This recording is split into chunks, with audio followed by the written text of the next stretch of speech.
Only then was maximum fire to be put down on the southern bank and the villages down in the valley in order to eliminate all opposition to the actual river crossing. The infantry of both our divisions had been moved up into the riverside undergrowth the night before the attack, complete with rubber dinghies, pontoons, and gangboards. Their mission was to effect a surprise crossing at first light and bypass the villages.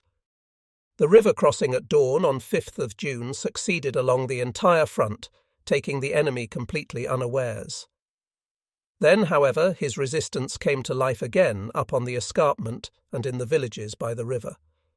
The enemy fought bravely, the Negroes with their characteristic bloodthirstiness and contempt for human life, the Alsatians with the toughness one had to expect from this Alemannic people, who had furnished Germany with so many good soldiers in World War I. It was really tragic to meet these German lads as foes in the present fighting. When I talked to the prisoners, many of them told me, not without pride, that their fathers had served in the German army, the Guards, or the Imperial Navy. It all put me in mind of the numerous Alsatian recruits I had trained myself in the 3rd Foot Guards, most of them, like my range estimator of those days, Lance Corporal Deschang, being excellent soldiers. And I had watched the start of the attack from my corps command post in a copse fairly near to the front. As soon as we were satisfied that the crossing had been generally successful, I went forward in my car. Now the struggle for possession of the commanding heights and the riverside villages started. One thing that struck us was the relative inactivity of the enemy artillery, which was quite out of proportion to the number of batteries we had identified. Obviously, the French gunners were still far too Maginot-minded. Their shooting was not adaptable enough, and their speed in putting down strong concentrations of fire fell far short of the standard required in a war of movement. What was more, they had not developed forward observation technique to anything like the same extent as we had, nor were there specialists in this field of the same quality as our own observation battalions. As is so easy, the victor of 1918 had apparently been resting on his laurels much too long.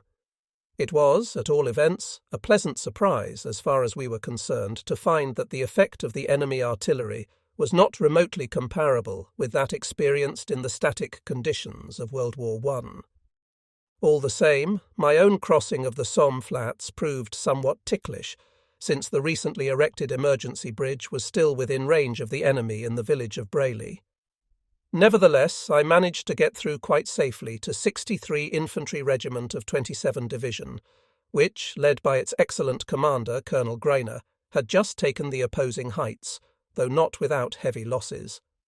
What struck me as particularly admirable was the composure of the wounded, who were having to wait in the dead ground for vehicles which could not evacuate them at this early stage. Next, I went back over the Somme to make my way via another crossing point to 40 Infantry Regiment of the same division, which had gone in on the left wing of the corps. It was pinned down in front of Neuilly Wood, which fell largely within the sector of the neighbouring 14 Panzer Corps, and was still held by the enemy. Here, too, I fear, quite considerable losses had occurred, since the regiment was under fire from behind from the village of Ailey, which was still in enemy hands.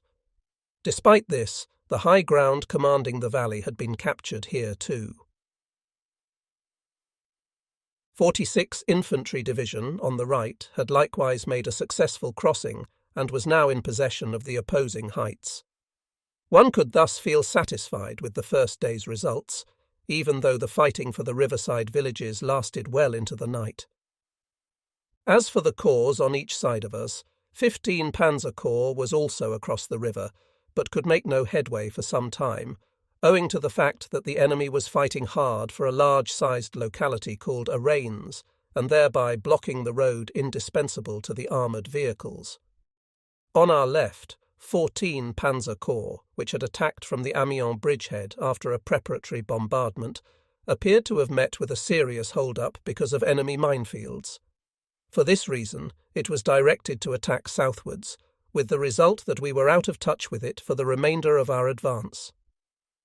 The attack of 5th of June had gained us so much space south of the river that it was possible to bring the first batteries over during the night.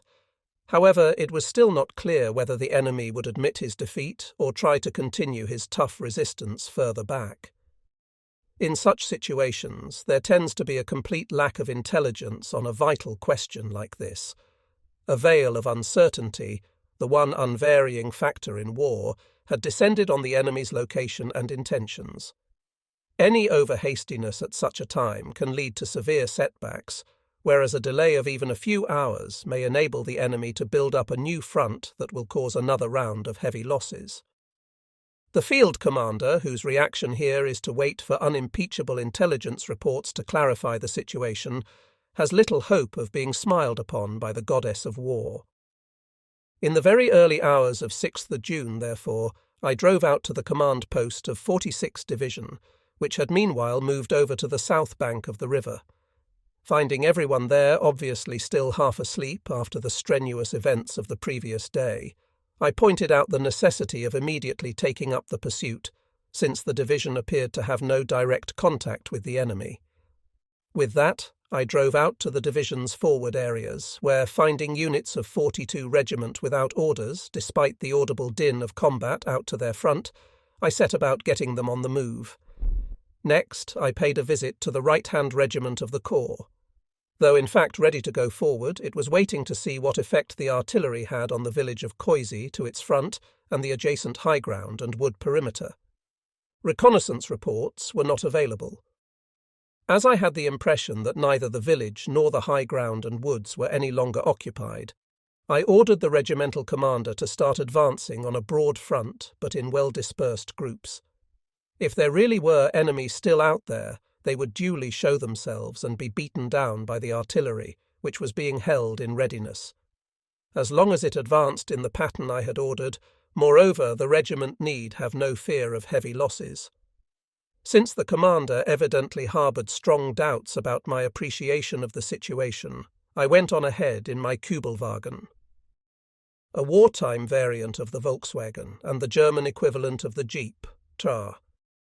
At the entry to Koisi we found the way barred by a barricade, but it was unmanned. From inside the village occasional shots could be heard, evidently fired by stragglers. After a brief observation, we drove into the village and found that it had indeed been evacuated, as had the high ground and the forward edge of the nearby woods. With this information in my pocket, I returned to the regiment, which was now ready to advance, and suggested that they make arrangements to do their own reconnoitring in future. Although corps commanders are not meant to do the work of scouting patrols, I felt it necessary in the circumstances to set a drastic example, particularly as the fighting troops did not know me yet, and I was convinced that the effectiveness of a pursuit depended on the initiative of the commanders. I was delighted to see how my ADC, Lieutenant Wiese Schwerdner, and my young driver, Sergeant Nagel, enjoyed this unexpected reconnaissance trip. During the afternoon I visited 2 regiments of 27 Division, which were engaged in attacking the village of Sesamont. Somewhat unintentionally, I found myself in the very front line, talking to a company commander. After briefing me on the situation, he apparently saw no reason why he should not take advantage of the presence of a high-ranking officer, and got me, flat on my belly, to spread out my big situation map and give him a detailed account of the battle as I knew it. Only after I had quenched his thirst for information could I start back for corps, taking with me a wounded man who had likewise shown a burning interest in my account of the situation. Fortunately, the return trip was quite short, my tactical headquarters having meanwhile been moved up into a small wood near the front. On 7th of June 6th Infantry Division, which had already been brought over the river the day before, was committed to battle on the corps' extreme right. These sturdy Westphalians, who have always been good soldiers, showed admirable élan, and when I drove out to see the division in the course of the afternoon, I found the steep depression of the Poix sector, which could actually have served the enemy as a useful support, already captured, the small town of Poix in our hands, and the regiment busy attacking a village on the far side of the sector. Nonetheless, Poix and the approach road which ran into it were under very uncomfortable fire from long-range artillery. Some light relief was provided when the driver of an ammunition lorry, finding himself halted by the shell fire, chose to dive for cover under that very same vehicle, despite its cargo of shells. That afternoon I was to see a regiment of 46th Division which was pinned down in front of the Poix sector. It, too, managed to cross by evening, after establishing the necessary liaison with the heavy weapons and artillery, which had presumably been lacking in the first instance. 27th Division, which had had to bear the brunt of the fighting, could now be assigned to the second line, for the pursuit was undoubtedly well into its stride. Its place on the left flank of the corps was to be taken by the newly allocated 1 Cavalry Division. 8th of June saw a continuation of the pursuit, with the Westphalians still setting the pace. 46th Division reported a concentration of 100 tanks, against which a dive bomber attack was ordered. Unfortunately, nothing came of an order to the division to take advantage of this opportunity to seize the tanks. They vanished, although swift action would probably have produced the desired result. The course of the fighting on 7th and 8th June left Corps HQ with the impression that our hard-hit opponent was no longer able to offer anything more than localized and temporary resistance in the open field. It could be assumed that he would try to get what forces he still possessed safely back behind the lower reaches of the Seine. There, with the help of any reserves he might have, he would in all likelihood renew his attempts to fight back. As far as the corps was concerned, therefore, everything depended on our moving in quickly to force our way across the river, before the enemy had the time or opportunity to organize a defence. So although the corps was still about 45 miles from the Seine on the evening of 8th June, orders were given to the leading divisions to have their motorized spearheads not only up to the river, but actually across it by the following day. The main body of infantry and horse-drawn artillery was to follow at the highest speed they could march, so that they, too, reached the Seine on 9th of June. 6th Division was directed towards the crossing at Les Andelys, 46th Division to that at Vernon. This was an extraordinary feat to expect from troops who had been engaged in a running fight with the enemy for 4 days past, but there happen to be moments in war when a senior commander must impose the most severe demands if he is to avoid flinging away an opportunity for which his troops may have to fight all the harder later on. In this case, moreover, the overall operation argued in favour of taking swift action. So far, the French seemed determined to defend Paris. There were strong enemy forces stationed in the metropolitan defence system running from the Oise to the Marne far north of the city. If the Seine could be crossed below Paris, the defences in question would be lifted off their hinges, and the forces manning them would have no alternative but to withdraw hastily from the city to avoid being cut off. Thus the situation of the corps dictated high demands on the troops. It required commanders at all levels to display the utmost initiative and to act with the greatest possible speed. An opportunity as favourable as this must be seized with both hands. From the early morning till the late evening of 9th of June, I was out on the road ensuring that the forward divisions of the corps reached the objectives assigned to them. It was a pleasure to note that despite what they had already been through, our infantry were cheerfully prepared to go to the limits of endurance to attain their goal, the Seine. Naturally, the usual frictions occurred, although in the case of 6th Division, everything went off very smoothly. Early in the morning, I had met the 2 divisional commanders and then paid a visit to 46th Division. When I subsequently arrived at 6th Division's crossing place by Les Andelys about noon, I discovered that the reconnaissance battalion had by now reached the river and that the divisional staff were already preparing for the crossing, which was due to take place that afternoon. Unfortunately, the bridge had been blown by the time the reconnaissance troops arrived. The picturesque little town of Les Andelys, perched high on a cliff, was burning from a dive bomber raid, which, since it gave advance notice of our arrival, we had not in the least desired. 1 or 2 difficulties did crop up in the case of 46th Division, however. First of all, it had moved off 3 hours later than was expected. By the time I returned to it after visiting 6th Division, it had lost all contact with its reconnaissance battalion, and the latter, wherever else it might be, was certainly not at the Seine, like that of 6th Division. There was nothing for it but to suggest to the commander of 46th Division that he meet me early that evening at Vernon, his crossing place. He might, I added, at least bring his missing reconnaissance battalion along with him. Meanwhile, I returned to Les Andelys, where I found 6 divisions crossing in progress at 3 points in the face of only weak opposition. The infantry and horse-drawn artillery had strained every nerve to reach the Seine in good time. On returning to Vernon about 7 in the evening, I found that the divisional commander and his reconnaissance battalion really had arrived. Here, too, unfortunately, the enemy had had time to destroy the bridge. As Vernon was under rather fierce machine-gun fire from the south bank of the river, I directed that the reconnaissance troops should cross at night under the cover of darkness. During this turbulent chase, I had been unable to employ one cavalry division, which had meantime arrived in the Corps area, as I would have liked. It was still too far back, and the army had let me have it only on the express understanding that I committed it on the Oise to cover the army's left flank against any threat from Paris. Incidentally, the division reported that it had been attacked, still far to the rear of my advanced divisions, by strong enemy armoured forces.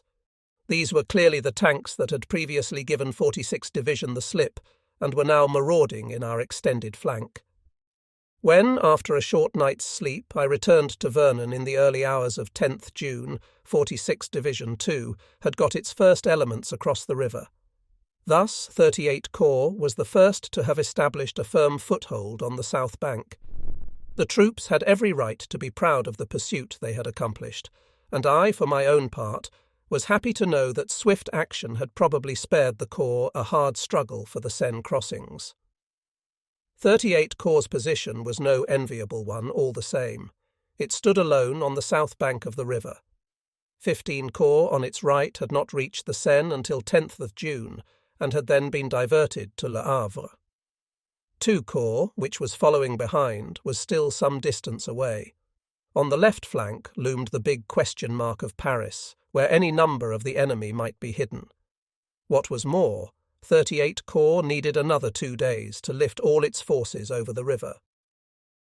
The 2 weak pontoon bridges at Les Andelys and Vernon were the object of repeated attacks by the RAF, which did in fact succeed in putting the one at Vernon out of action for a time. If the enemy commander still had any reserves available on this wing and could bring himself to take the initiative, 38 Corps in its isolation south of the river would inevitably be their target. The commander of 4th Army, Colonel General Versus Klug, had told me at the start of the offensive that the operational objective set him by OKH was to gain bridgeheads south of the Seine. Even if it were the Supreme Command's aim to decide this second phase of the French campaign not, as I had envisaged, by a strong north wing wheeling round to the west of Paris on the lines of the Schlieffen Plan, but, most successfully, as it turned out, by a southward thrust of massed armour to the east of Paris, the mission allotted to 4th Army still seemed a most inadequate one. For even if the thrust east of Paris were intended to be the decisive action, with Army Group C's breakthrough attacks on the Maginot Line and Army Group B's advance over the lower Somme ranking as perhaps only secondary undertakings, it was necessary that we retain the initiative. Army Group A did not start its drive across the Aisne until 9th of June, and it still remained to be seen whether this would bring the decisive success expected of it. At the same time, one had to assume that the enemy, also with the Schlieffen Plan in mind, would not overlook the danger of our executing an extensive outflanking movement across the lower Seine, and would duly take his own countermeasures. This gave us all the more reason for retaining the initiative on the right wing of the German armies, and not leaving the enemy any time to deploy here for either defence or counterattack. If, then, 4th Army's strategic role, as I saw it, gave reason for pressing on with the attacks south of the river, it seemed wrong to me that 38 Corps should sit in a bridgehead and wait for the enemy to amass what might prove to be superior forces against it. I thus asked the army for permission to attack southwards as soon as my corps' artillery were across the river, instead of holding the bridgehead which we had meanwhile expanded to the Eure. As a precaution, 27 Infantry Division 2 had been brought over to the south bank of the Seine. On 11th June, moreover, I requested approval to bring one cavalry division south of the Seine from its position on the Oise, where it had that very day scored a neat success against the enemy armour mentioned above. In the circumstances, I found it entirely natural that the one cavalry division we possessed should form the spearhead of the pursuit. My intention was to use it to bar the railway lines and roads to Paris at the earliest possible date. Unfortunately, my proposals were turned down on the grounds that the army must first await instructions on its future actions. One cavalry division was then taken away from me and placed under command of Walcourt in the second line of advance, with orders to continue guarding the Oise flank and in any case to remain north of the Seine. And so, to my intense regret, this fine division was deprived of the one role that would have corresponded to its special character. Two incidents on the evening of 11th June served, in my opinion, to vindicate the requests we had made. 58 Infantry Regiment of 6th Division shot down an enemy pilot who was found to be carrying documents indicating that an extensive withdrawal had been ordered. Secondly, 46th Division reported that it was being subjected to a strong attack by the enemy's tanks, a sign that he found our presence south of the river most disagreeable. Further inactivity on our part could only improve the position as far as he was concerned. 46th Division beat off the attack the same evening, though the losses it suffered in the process were not inconsiderable. Early next day it reported that the enemy to its front was again preparing to attack. The number of tanks it named was 110, and urgently appealed for help. I resolved to go over to the attack on my own initiative with all three divisions. Hardly had the orders to this effect been issued, however, when the army commander himself appeared. While agreeing with my decision, he felt he must still bide his time in the absence of any fresh operational directives from OKH. His main anxiety was obviously that I might set off with my corps on my own. Consequently, he gave strict orders that the attack must not go beyond the line Évreux-Passy. To make doubly sure, this was reiterated in army orders the same evening. While the attack of 27 Division on the left made good progress, 46th Division reported that it was not yet able to get started because it had insufficient artillery, ammunition and rations on the south bank. Even so, it had repelled the tank attacks, though the number involved had proved to be not more than 50 or 60. The next few days were again a period of pursuit, Second Corps crossing the Seine to our right on 13th of June. That day we put up at a little chateau belonging to the well-known novelist Colette d'Arville, who was unfortunately away. I thus spent the night in Madame's bedroom. Like the salon, it was most elegantly furnished, with a private entrance from the park, presumably dating back to gayer days. The swimming pool outside was a great boon to us all. On 14th of June, we received a visit from the Commander-in-Chief. I was able to apprise him of the Corps' successes to date, but while taking note of these, he revealed nothing about any future intentions. On 15th June, Colonel General Verseclug informed me that Fourth Army had now been given Le Mans as its objective, and stressed the need to go flat out for this without any regard for the formations on either flank. In our case, I feel the advice was unnecessary. On 16th of June, the divisions of the Corps again encountered organised resistance along the line Ferté-Senioche-Châteauneuf. The forces involved were elements of 1st, 2nd and 3rd mechanised divisions, which, after fighting in Flanders, had escaped through Dunkirk and disembarked again at Brest. Troops of 2 Spahi brigades and a Moroccan division were also identified. By evening, enemy resistance was broken. Here, too, I was most impressed by the men of 6th Division when I visited the latter during my tour of the divisions. That evening we received an army order fixing Le Mans-Angers as our axis of advance. 1st Corps was to be phased in on our left, taking 46th Division under command. 15th Panzer Corps, less one division earmarked to take Cherbourg, was to advance on the Lower Loire and form bridgeheads there. This seemed to be the be-all and end-all of it. On 17th June, the resignation of Reynaud and the appointment of Marshal Pétain was announced.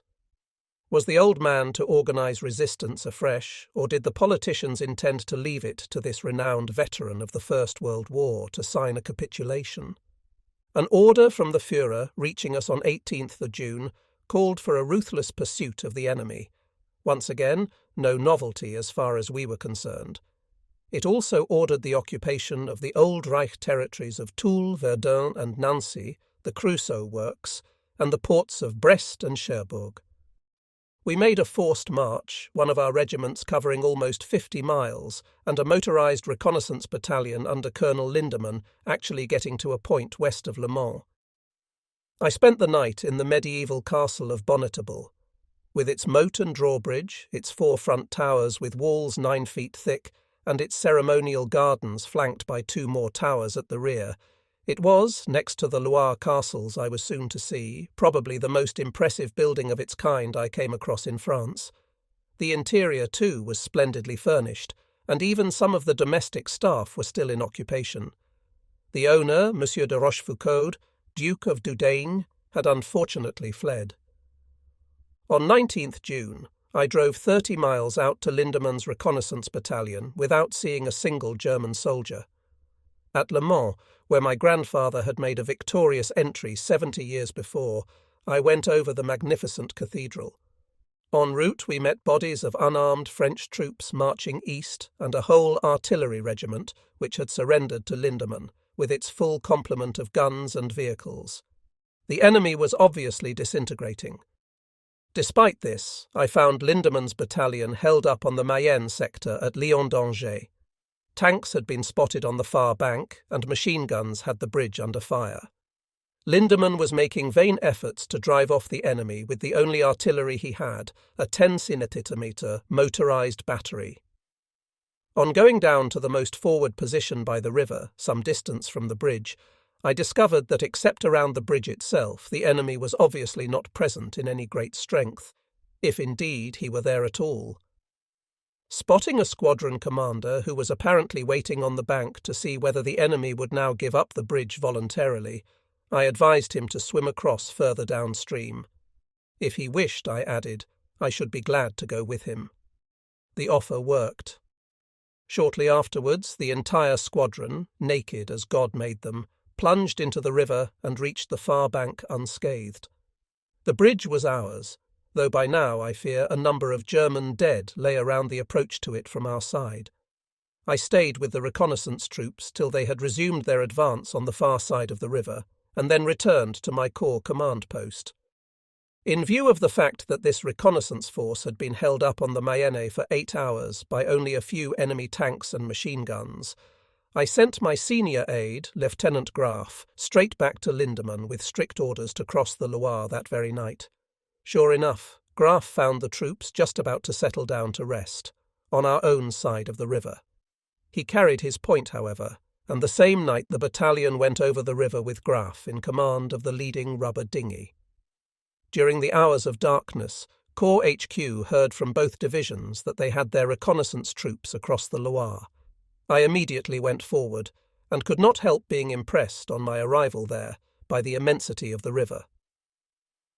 At the western crossing point, in Grades, there was a powerful current running, and the distance from bank to bank measured close on 600 yards. 2 arches of the high bridge had been blown, and the intervening gap was to be closed by a pontoon bridge. To compensate for a difference in height of almost 30 feet, a steep ramp had to be installed. Since it proved hazardous enough to drive up this even in a Kübelwagen, all the heavy types of vehicles still had to be ferried across. No easy task in view of the breadth of the river, the strong current, and the numerous sandbanks. The position was simpler at Chalon, the other crossing point, for here the river split into 3 tributaries. The bridges over the 2 northern branches had fallen into our hands intact, leaving us only a stretch of 160 yards to span. At this spot I was to witness a most unusual duel. While the only French troops to be seen on the opposite bank during the morning had been unarmed, heavy tanks subsequently showed up there in the course of the afternoon. The forces we had ferried so far had been unable to halt them, since they still had no means of getting any guns across. So, from a position by the Chalon Bridge, I saw an 88 mm German AA gun and a heavy French tank come into position simultaneously on opposite sides of the river and open fire on one another at the very same instant. Unfortunately, our own gun was immediately knocked out.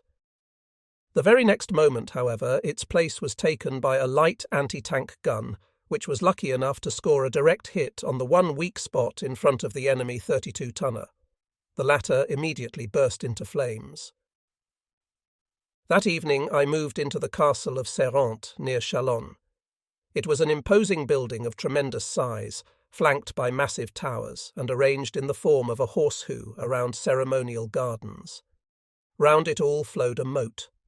The castle belonged to the Duc de la Trémouille, Prince de Tarente, one of the leading names of ancient France. The dukes had gained the latter title by marriage in about 1500 as the hereditary right of the Anjou family in Naples.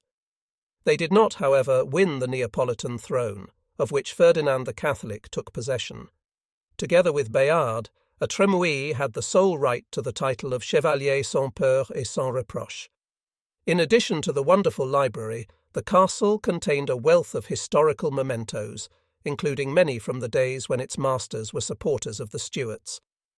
The ground floor was closed, as this was one of the castles being used to store the furniture from the Palace of Versailles. I myself occupied an upstairs room in one of the towers, fully furnished for a grand lever, with a bed of state under a 25-foot-high canopy. Adjoining it was an equally splendid dressing room with a wonderful coffered ceiling in barrel vaulting. The castle, the outer walls of which were coated in white sandstone and the towers built of pebbles, lay in a huge park. A magnificent staircase under an arched Renaissance ceiling led up to the chambers on the first floor, a number of which were beautifully panelled and hung with paintings and the most delightful Gobelin tapestries.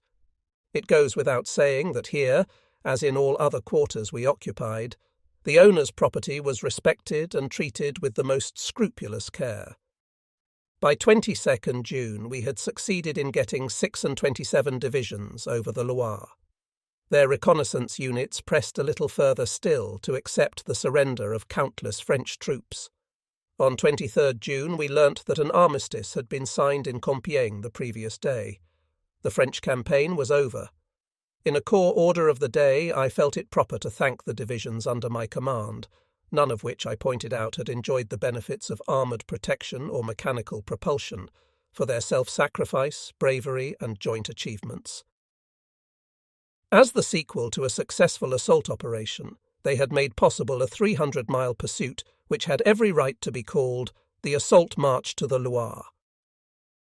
The wheel had turned.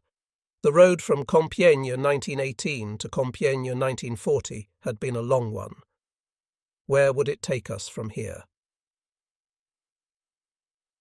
The day the French laid down their arms erased one of the blackest memories in the minds of the Germans, that of the surrender of 11th November 1918, signed in Marshal Foch's railway coach at Compiègne. Now France was having to sign her own capitulation at the same place and in that same coach. 22nd June 1940 marked the peak of Hitler's career. France, the threat of whose military might had hovered over Germany since 1918, was eliminated as an opponent of the Reich, just like her eastern satellites before her. Britain, even if by no means finally beaten, had been driven off the continent. And although the Soviet Union, now a neighbour of the Reich, constituted a latent threat in the east despite the Moscow Pact, she was hardly likely, in view of the German victories over Poland and France, to turn aggressive in the near future. If indeed the Kremlin had ever contemplated exploiting Germany's engagement in the West to carry out further expansion, it had apparently missed its chance. Evidently it had not allowed for the possibility of the Wehrmacht's winning so swift and decisive a victory over the Allied armies. That the Wehrmacht had achieved such successes in Poland and France certainly did not mean that its leaders had been working for a war of revenge ever since that first day of Compiègne. Contrary to all the claims of hostile propagandists, the plain fact is that General Staff policy in the years between 1918 and 1939, thanks to a sober appreciation of the dangers that would threaten the Reich in the event of hostilities, was not to wage a war of aggression or revenge, but to safeguard the security of the Reich. Admittedly, the military leaders had ultimately allowed Hitler to outmaneuver them, just as it may be said that they accepted the preeminence of politics. Even politics they did not agree with, but could have prevented only by a coup d'état. For the rest, the extent of the rearmament which Hitler had done everything possible to promote was far from being the only reason for the successes now attained. Certainly, considering the state of defencelessness dictated to Germany at Versailles, rearmament had been a prior necessity for the successful conduct of a war. But there could be no question of the Wehrmacht's having had anything like the preponderance which was later to be enjoyed by the Soviet Union on land and the Western powers in the air. Indeed, as far as the number of formations, tanks and guns went, the Western powers had been equal, and in some respects even superior, to the Germans. It was not weight of armaments that had decided the campaign in the West, but the higher quality of the troops and better leadership on the German side. While not forgetting the immutable laws of warfare, the Wehrmacht had simply learnt a thing or two since 1918. After the armistice, OKH started taking steps to demobilize a considerable number of divisions. At the same time, certain infantry divisions were to become either armoured or motorized. The headquarters of 38 Corps was initially moved into the region of Sancerre, on the middle reaches of the Loire, to handle the conversion of a number of these divisions. We thus exchanged the splendid castle of Serrant, filled with so many historical memories, for a smaller chateau built by the manufacturer of the world-famous Cointreau at the summit of a steep hill overlooking the Loire Valley. Our new home was supposed to represent an ancient stronghold, and had all the hallmarks of bad taste usually found in imitations of this kind. The effect was not improved by a tower near the living premises that had actually been built to look like a ruin. Nor did the little cannons along the terrace bear as much resemblance to war trophies as their owner, the liqueur manufacturer, might have hoped. The only beautiful thing about the place was the view from the top of the hill over the far-flung, fertile valley of the Loire. One indication of the parvenu mentality of the owner could be found in a big picture hanging in his study. It depicted, ranged around a circular table, the crowned heads of Europe at the turn of the century, our own Kaiser, the old Emperor Franz Joseph, Queen Victoria, and so forth. Unfortunately, they all looked as if they had taken more Cointreau than was good for them. On his feet beside the table was the owner himself, triumphantly brandishing a glass of his own liqueur. The removal of this monstrosity was the one change we made in that chateau. On 19th of July, all senior Wehrmacht commanders were summoned to Berlin to attend the Reichstag session, at which Hitler announced the end of the campaign in the West. On the same occasion, he expressed the gratitude of the nation by honouring a number of high military leaders, doing so on a scale which implied that he thought the war as good as won. Natural as the German people found it to honour meritorious soldiers, we army men felt the distinctions now bestowed overstepped the bounds of necessity both in character and scope. Hitler's appointment of a dozen field marshals and one grand admiral simultaneously was bound to detract from the prestige of a rank which had previously been considered the most distinguished in Germany.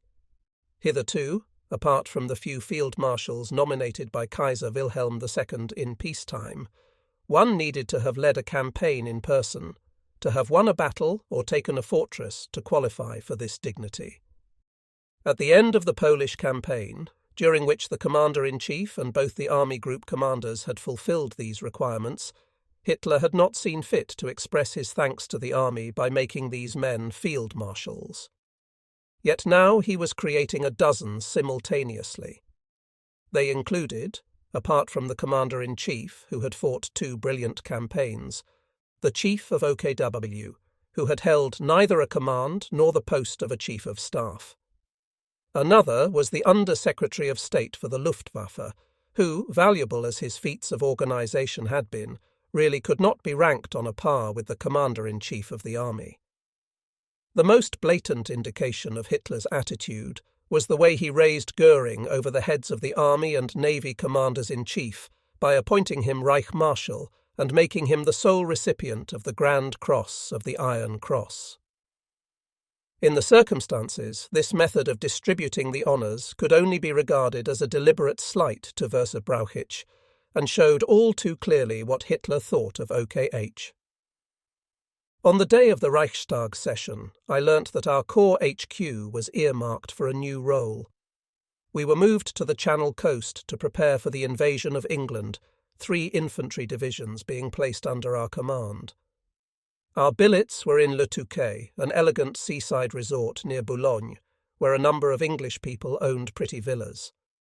While the HQ took over one of the incredibly luxurious hotels, I and my immediate staff moved into a small villa belonging to a French shipowner.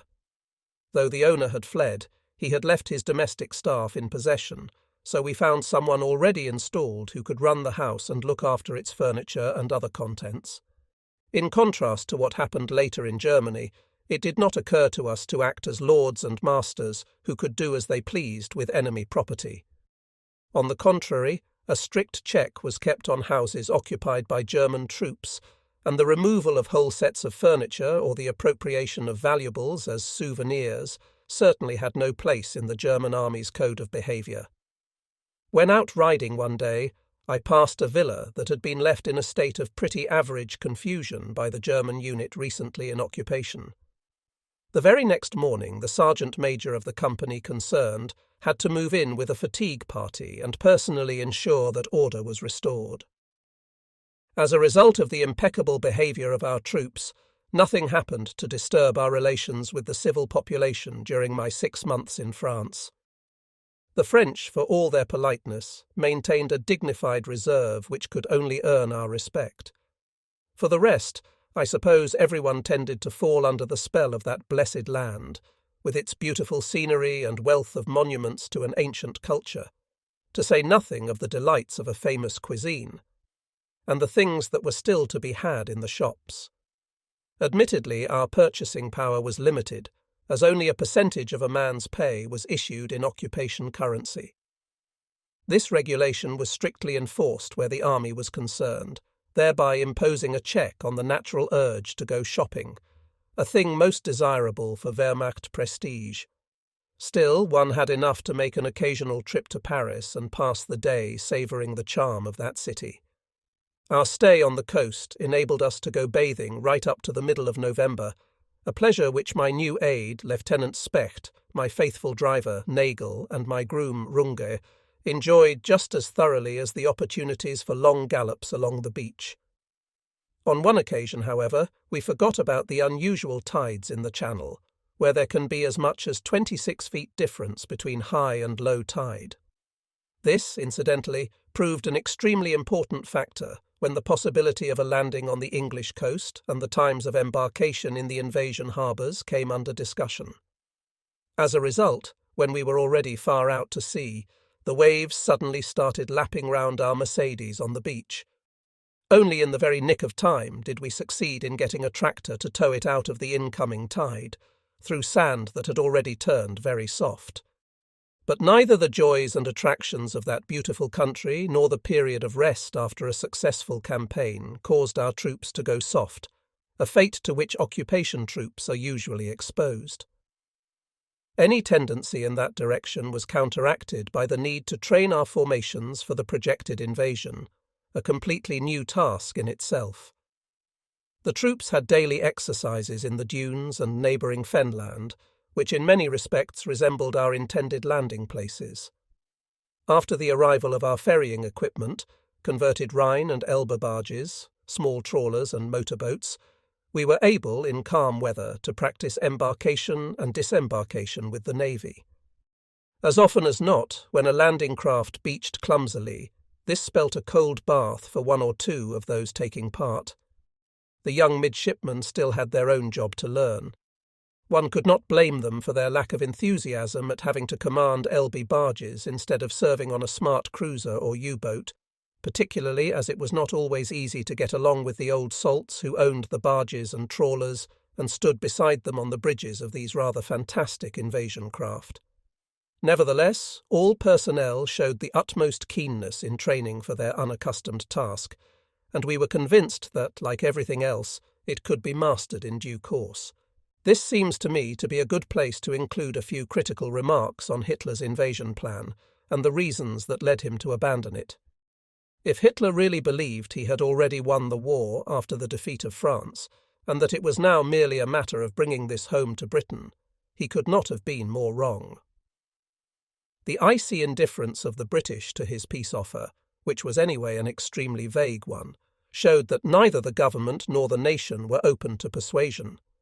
And so Hitler and OKW found themselves wondering, what next? Any statesman or supreme commander is liable to be faced with the same problem in wartime when an entirely new situation arises through a military setback or an unexpected development in the political field. The entry of another power into the war on the side of the enemy, for example. In such circumstances, he may have no choice but to throw the existing war plan overboard. At the same time, one may feel inclined to blame him for overestimating his own resources and underrating the enemy's, or for committing an error of political judgment.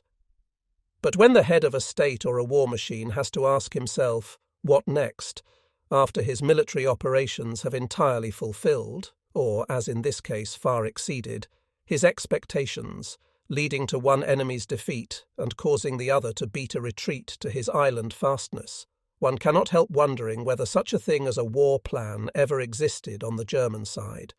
Certainly no war goes off according to a firm programme set by one side or the other.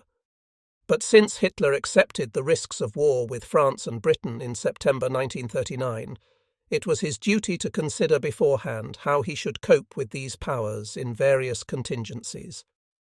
It is quite obvious that prior to, or even during, the offensive in France, Germany's Supreme Command had no kind of war plan to determine what measures should be taken once the victories it hoped for had been won. Hitler's hope was that Britain would give in. As for his military advisers, they clearly felt obliged to await a Führer's decision. The above state of affairs strikingly exemplified the inevitable outcome of the inexpedient military roof organization that had emerged in Germany when Hitler assumed supreme command without creating a Reich Chief of Staff responsible for grand strategy. The plain fact is that next to the head of state who made the political decisions, there was no parallel military authority empowered to take responsibility for this overall strategy. From its very inception, Hitler had relegated OKW to the status of a military secretariat. In any case, its chief, Keitel, would not have been in the least capable of advising Hitler on strategy. As for the commanders-in-chief of the three armed services, Hitler allowed them practically no influence whatever on grand strategy. From time to time, they were able to express an opinion on policy matters at personal interviews, but ultimately Hitler alone made the decisions on the basis of his own deliberations. So invariably did he insist on the right to initiate policy that, except in the case of Norway, where Raeder probably put up the first suggestion, I know of no instance in which a fundamental decision impinging on overall war policy can be placed to the credit of any of the three service staffs. Since no one, least of all OKW, was authorized to draft a war plan, the effect in practice was that everyone left things to the Führer's intuition. Some, like Keitel and Göring, did so in credulous adulation, others, like Brauchitsch and Raeder, in a mood of resignation. The fact that all three service staffs certainly conducted their own internal studies of long-term policy made not a scrap of difference. As early as the winter of 1939-40, for example, Grand Admiral Raeder made the Naval Operations Staff examine the technical possibilities and requirements of a landing operation on the coast of England. There was still no military authority or personality in the sense of a real chief of the General Staff, whom Hitler was prepared to regard not only as an expert or executive, but also as being explicitly in charge of overall strategy. In the event, the result of this pattern of command was, as I have already stated, that when the campaign in the West was finished, we were confronted with the problem of what to do next. In addition to this, the German Supreme Command had two facts to contend with. First, the existence of an unbeaten Britain which was palpably unwilling to come to terms. Secondly, the danger of intervention by our new neighbour, the Soviet Union, however peace-loving it might be acting in the meantime. It was a threat which Hitler had indicated back in November 1939, when stressing the need to achieve a prompt decision in the West. In the light of these two facts, it was clear that the Reich's most pressing task must be to end the war with Britain at the earliest possible date. Only then could one hope that Stalin had finally missed his chance to exploit the discord of the European peoples for his own expansionist ends. If no way to an understanding could be found, Germany must try to rid herself of her last opponent, England, by force of arms. It is the tragedy of that brief period in which the fate of Europe was settled for so many years to come that neither side sought any means of coming to terms on a common-sense basis. What is certain is that Hitler would have preferred to avoid a life-and-death struggle with the British Empire because his real aims lay in the East. The way he put over his far too vague peace offer at the Reichstag session after the campaign in France, however, was hardly conducive to favourable reactions. Apart from that, it is open to doubt whether Hitler, already drunk with a belief in his own infallibility, would have been ready to accept a peace based on reason and justice, even if the opposing side had seriously suggested such a thing. What is more, he was now the prisoner of his own deeds. He had handed over half of Poland and the Baltic to the Soviet Union, an action he could reverse only at the cost of a new war. He had opened the way to Italy's covetous desire for territories under French sovereignty, and thereby landed himself in a state of dependency on his ally. Finally, since Prague, he had become untrustworthy in the eyes of the world and forfeited everyone's faith in whatever agreements he might subscribe to. For all that, the mass of the German people would have wildly acclaimed him had Hitler presented them with a reasonable negotiated peace after the defeat of France. They were not eager to incorporate tracts of predominantly Polish territory into the Reich, nor did they feel any sympathy for those who, still dreaming of a distant past, based their claims to these lands on the fact that they had once formed part of the Holy Roman Empire. The idea of a master race whom it behoved to dominate Europe, or even the whole world, was never taken seriously in Germany except by a few party fanatics. Hitler had only to whistle his pack of propaganda enthusiasts to heel, and the general approval for a reasonable peace would have been free to express itself. On the other hand, though, it may be that the British national character, so impressively incorporated in the person of Winston Churchill, prevented Britain from entertaining any serious thought of a rational settlement at that, or indeed any later stage of the war. There was that admirable tenacity of the British which impels them to go through with any struggle they have once embarked on, however threatening the situation of the moment may be. On top of this, in the bitterness of their unconditional hatred for Hitler and his regime, and for Prussianism too, in the case of several political leaders, came the inability to discern an even worse system and an even greater menace to Europe in the form of the Soviet Union. What also prejudiced British policy was the traditional striving for a European balance of power, the restoration of which had been Britain's ultimate motive for entering the war, since it demanded the defeat of a Germany which had become too powerful on the continent. British eyes were blind to the fact that the big need in a changed world would be to create a world balance of power in view of the might which the Soviet Union had attained, and the dangers inherent in its dedication to the idea of world revolution. In addition to all this, Churchill was probably too much of a fighter. His mind was too exclusively concerned with battle and ultimate victory to see beyond this military goal into the political future. Only several years later, when the Russians were approaching the Balkans, a neuralgic spot for Britain, did Churchill appreciate the danger of this development. By then, however, he could no longer get his way with Roosevelt and Stalin. Meanwhile, he relied on the vitality of his people and the ability of the American president eventually to bring the United States into the war on Britain's side, disinclined though the American people might have been at that stage, for all their dislike of Hitler, to see this happen. Furthermore, a man like Churchill was hardly going to overlook the latent danger which the Soviet Union represented for Germany. As far as the war was concerned, he booked it on the credit side for Britain. On the other hand, the idea of seeking a settlement with Germany on the premise that this would most probably be shortly followed by a struggle for power between the two totalitarian states appears to have found no place in his reasoning.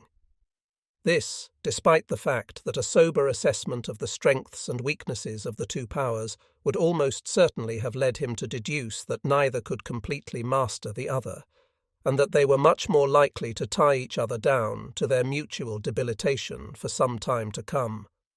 Such a situation would automatically have cast the Anglo-Saxon powers as world umpires, to say nothing of the fact that the struggle between the two totalitarian states would probably have sealed the fate of their regimes. In an age of dictatorships, ideologies, and crusades, an age in which the emotions of the masses are whipped up by unbridled propaganda, the word reason is, I fear, never spelt with a capital R. And so, to both people's detriment and Europe's misfortune, it turned out that neither Britain nor Germany could see any practical alternative but to fight it out. Thus, the German Supreme Command's answer to the problem of what to do after the end of the campaign in the West was to continue the struggle against Britain. But the fact that, for the reasons discussed above, no war plan extending beyond the campaign in the west of the continent had ever existed on the German side was to have grave consequences. When Hitler now conceived the plan, without actually making up his mind, to tackle Britain by invasion, no practical preparations whatever had been taken to this end. In consequence, we threw away our best chance of taking immediate advantage of Britain's weakness. The preparations that were only now put in train used up so much time that the success of any landing became doubtful for reasons of weather alone. This last fact, in addition to others to which we shall return in due course, gave Hitler his grounds, or rather his pretext, for dropping the invasion project and turning right away from Britain to strike at the Soviet Union. The outcome is well known.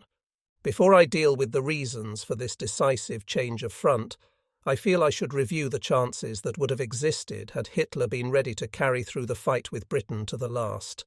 3 methods would have been open to us. The first would have been to try to force Britain to her knees by cutting off her supply lines from overseas. Germany's prospects here were favourable to the extent that she now had full possession of the coasts of Norway, Holland, Belgium and France as bases for air and submarine warfare. The position regarding the resources to be used in this connection was less favourable. So far, the Navy had nothing remotely approaching an adequate number of U-boats, not to mention the heavy vessels, particularly aircraft carriers, which would have had to cooperate with them. In addition, it was seen that Britain's anti-submarine defences would retain the upper hand as long as we failed to put the RAF out of action. As for the Luftwaffe, the following are the tasks that would have devolved on it. To achieve mastery of the air, at least to the extent of eliminating the RAF's ability to combat submarine warfare. To paralyse the British ports. To cooperate effectively with the U-boats in their attacks on enemy shipping.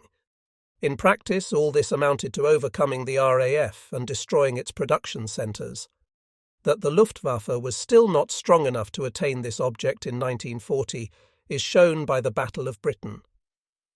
Whether the outcome would have been the same if weather conditions had not been so unexpectedly unfavourable in August and September, and if the German command had not turned its attention from fighting the RAF to attacking London at what might well have been a critical time for the enemy, may be left undecided. At all events, it was impossible in the summer of 1940, in the light of the very limited number of German bombers available and the lack of long-range fighters, speedily to fulfill the aim of overpowering the RAF and destroying its production centres.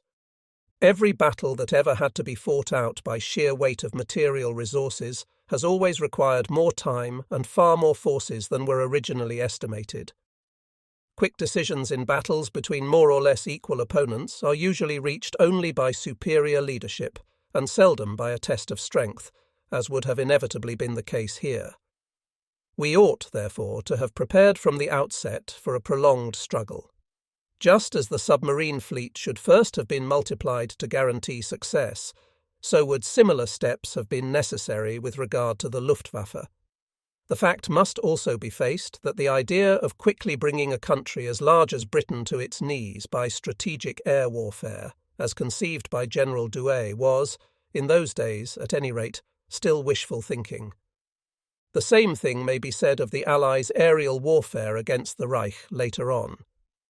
In any case, once it had been decided to force Britain to the ground by cutting off her maritime traffic, the whole of the Reich's war production should have been given over to building up German submarine and air strength. A reduction of the army to free manpower for industry would have been indispensable in this connection. The very length of the struggle constituted its danger. No one could know how long the Russians would stay quiet. A reduction in Germany's land forces and the commitment of her entire air power against England would enable the Soviet Union, even if it did not enter the war, at least to exert political blackmail. Another danger was the possibility that the Americans, who were hardly going to stand by and watch Britain slowly strangled, would intervene at an early stage. In a battle of air fleets and naval forces, they could have intervened relatively quickly, whereas if an actual German invasion of England had been taking place, they would certainly have come too late.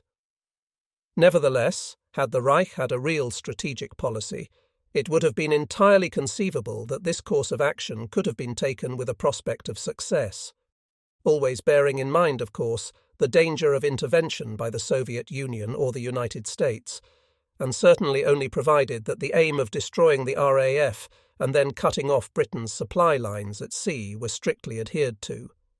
Any digression into vague notions of striking at the morale of the enemy population by raids on the cities would only have endangered the chances of winning.